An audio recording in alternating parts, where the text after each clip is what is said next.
sim kada kasle da jing it ka ba pale ngam tup shu kai ban la ting a day pim tup si day pale nga it ya pi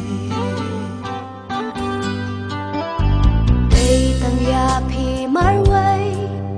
banga it hasla birthday ngam dan ktine yay banang yay batang ka ni ka way kay mo ta nga it ya pi sim bala shlay da jing it kular kenyan play minta bat la sha ya jing it happy ngala hadu bakut kisi it ya pi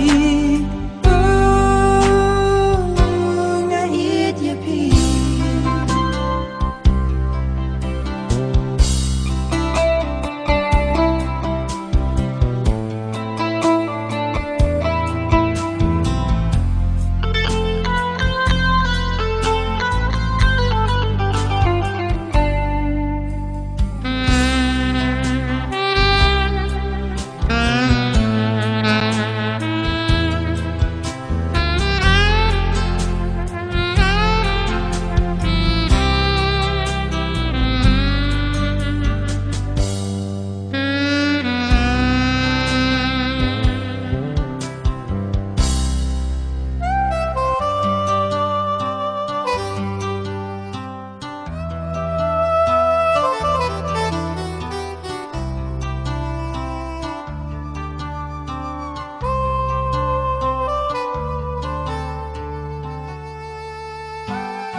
basmi kansel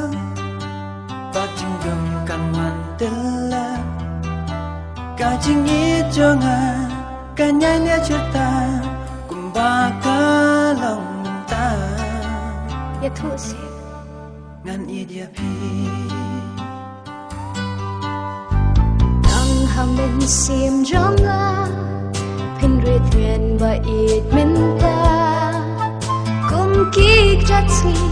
but ting shan happy and shat len ter kisni shase ngan it ya pi simbala shlay da jing it kular kenyan play minta bat la sha ya jing it